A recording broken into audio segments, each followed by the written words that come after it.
रात को करीब 11 बज रहे थे। सड़क पर इक्का दुक्का गाड़ियां चल रही थी। अपनी नाइट शिफ्ट खत्म करके पिंकी और गीता बस स्टॉप पे खड़ी थी। आज तो हमें बहुत देर हो गई, पता नहीं हमें घर जाने के लिए कोई बस मिलेगी भी कि नहीं। अगर हमें कोई बस ना मिली तो कहीं रात ही बस स्टॉप पर ही ना बितानी पड़े। अपनी काली जुबान बंद कर, जब देखो तब उल्टी बातें ही करती है। अरे कुछ देर रुक जाना, कुछ मिल ही जाएगा। लेकिन काफी देर इंतजार करने के बाद भी उन्हें कोई बस नहीं मिलती। धीरे धीरे समय के साथ साथ सड़क पर इक्का दुक्का गाड़ियां चलना भी बंद हो जाती हैं। अरे ये देख, अब तो सड़क पे एक भी गाड़ी नहीं दिख रही। दूर दूर तक कोई गाड़ी और आदमी का कोई नामो निशान नहीं है। देख, एक काम करते हैं, अपने ऑफिस वापस लौट चलते हैं। हम लोग आज रात ऑफिस में ही रात गुजार लेंगे। देख, तुझे अच्छी तरह पता है चौकीदार मेन गेट पर ताला लगा करके 10 बजे के बाद अपने घर चला जाता है।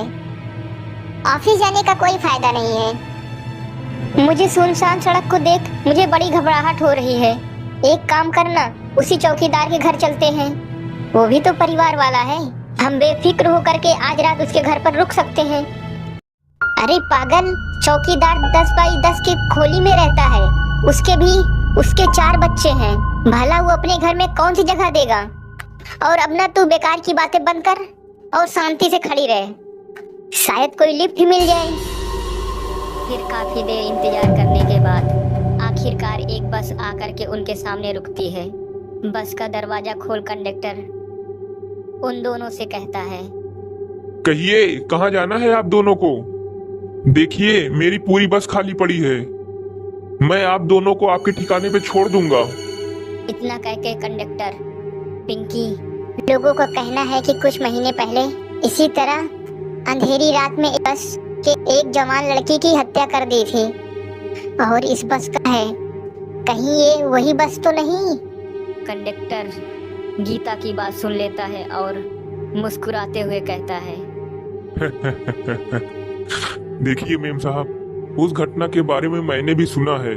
माना कि उस बस के रंग और मेरी बस का रंग एक है, लेकिन दुनिया में लाल रंग की एक ही बस तो नहीं है ना। ये तो बस एक इत्तेफाक है। देखिए हमारी बस में एक मेम साहब पहले से ही बैठी हैं, चाहे तो आप देख लीजिए। पिंकी गर्दन उठा करके देखती है तो पिछले वाली सीट पर एक लड़की बैठी हुई थी। सही तो बोल रहा है भैया, पहले से ही एक लड़की बैठी हुई है बस में। चला हम भी बैठ जाते हैं, वैसे भी बहुत देर हो गई है। अरे ठहर जाना पिंकी, मुझे डर लग रहा है। अरे तुझे इतना ही डर लग रहा है तो तू यहीं खड़ी रह, मैं जा रही हूँ। अरे तू मुझे छोड़ करके कहाँ जा रही है? मैं भी चलती हूँ। दोनों बस में जाकर बैठ जाते हैं। देखते ही देखते ड्राइवर बस को तेज रफ्तार में चलाना शुरू कर देता है। तभी शीला की नजर पीछे वाली सीट पर अकेली बैठी लड़की पर पड़ती है। उस लड़की की लाल आंखें और उसका आधा जला हुआ चेहरा देख गीता घबरा जाती है। सुन पिंकी, हमारे पीछे जो लड़की बैठी है ना, उसकी आंखें एकदम खून की तरह लाल और चेहरा किसी चुड़ैल की तरह डरावना दिख रहा है। अरे छोड़ ना, कौन कैसा दिखता है, मुझे इन सब बातों में कोई दिलचस्पी नहीं है। मैं थोड़ी देर झपकी लेना चाहती हूँ, इसलिए तू अपनी बड़बड़ बंद कर प्लीज। बेफिक्र पिंकी अपनी आंखें बंद करके बैठ जाती है। दूसरी ओर बस जंगल के रास्ते पे पहुंचती है।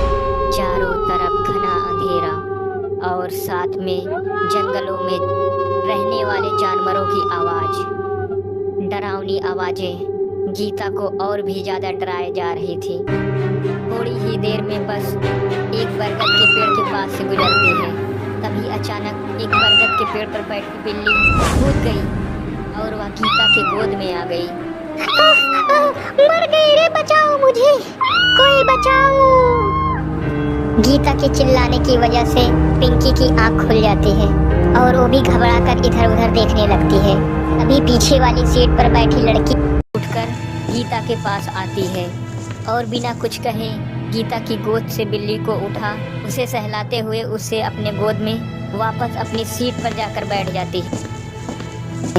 अरे गीता, तू तो बहुत ही डरपोक है, जरा जरा सी बात पर उछल पड़ती है। मैं कल से अकेली ही सफर करूंगी। अरे मैं क्या करूं, वो बिल्ली अचानक मेरी गोद में आ गिरी। अपनी बकवास बंद कर और मुझे चैन से सोने दे। इस तरह गीता को डांट कर पिंकी फिर सो जाती है।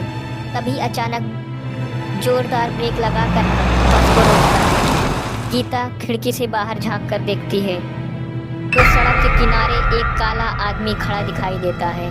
उसकी बड़ी बड़ी दाढ़ी और अजीब से कपड़े देखकर गीता को घबराहट होने लगी है। क्या हुआ ड्राइवर भैया, आपने बस क्यों रोक दी? अरे वो देखो वहाँ, वो सड़क के किनारे एक आदमी खड़ा है, उसी के लिए मैंने बस रुकवाई है। गीता पिंकी को धक्का देकर नींद से जगाती है। अरे अब क्या हुआ? वो देख, सड़क के किनारे कितना डरावना आदमी है।